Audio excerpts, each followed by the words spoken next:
ایک دفعہ کا ذکر ہے کہ سرسبز و شاداب کھیتوں کے درمیان آباد ایک پرامن گاؤں میں راوی نام کا ایک عقلمند بوڑھا رہتا تھا۔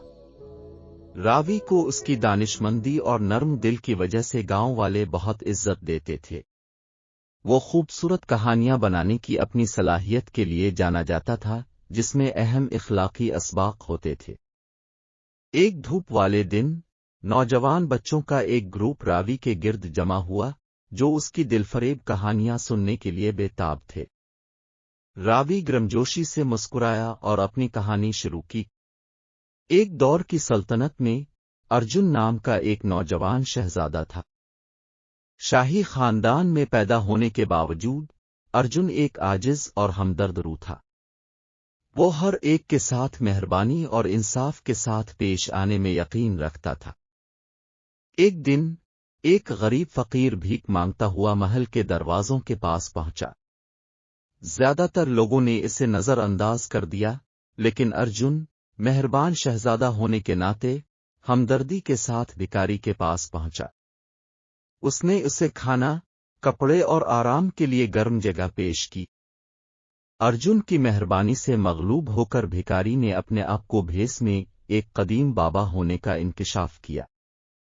بابا نے ارجن کو اس کی بے لوث کی وجہ سے برکت دی اور اسے ایک جادوئی انگوٹھی عطا کی۔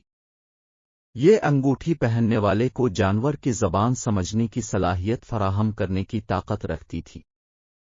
تجسس اور جوش سے بھرے ہوئے ارجن نے انگوٹھی پہنی اور بادشاہی کی تلاش کی۔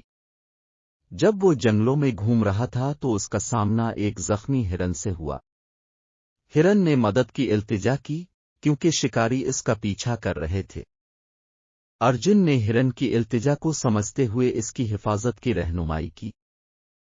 جب ارجن نے اپنا سفر جاری رکھا تو اس نے دو پرندوں کے درمیان ہونے والی گفتگو سنی۔ ایک پرندہ شکاری کے جال میں پھنس گیا تھا، جبکہ دوسرے نے اسے چھڑانے کی بھرپور کوشش کی۔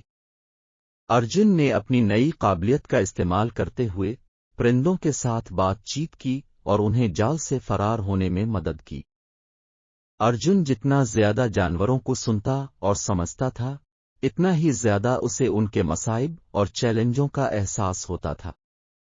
وہ ان کے حقوق کا وکیل بن گیا، انہیں نقصان سے بچا کر اور اپنی بادشاہی کو بقائے باہمی اور ہمدردی کی اہمیت سے آگاہ کیا۔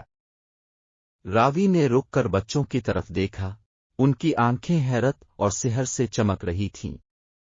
اس نے جاری رکھا، میرے پیارے بچوں، کہانی کا اخلاق یہ ہے کہ حقیقی شرافت ہمدردی اور سمجھ بوجھ میں ہے۔ ہمیں تمام جانداروں کے ساتھ حسن سلوک اور احترام کے ساتھ پیش آنے کی کوشش کرنی چاہیے، کیونکہ ہم سب زندگی کے اس وسیع جال میں ایک دوسرے سے جڑے ہوئے ہیں۔ بچوں نے سر ہلایا، ان کے دلوں کو راوی کی کہانی میں چھپے گہرے سبق نے چھو لیا۔ انہوں نے کہانی کے لیے اس کا شکریہ ادا کیا اور اس کا پیغام اپنے دلوں میں لے جانے کا وعدہ کیا۔ اور اس طرح راوی کی کہانی سنانے کی میراث جاری رہی، جس نے پورے گاؤں میں حکمت، ہمدردی اور اخلاقی اقدار کو پھیلایا اور سننے والوں کے دلوں پر انمٹ نقوش چھوڑ گئے۔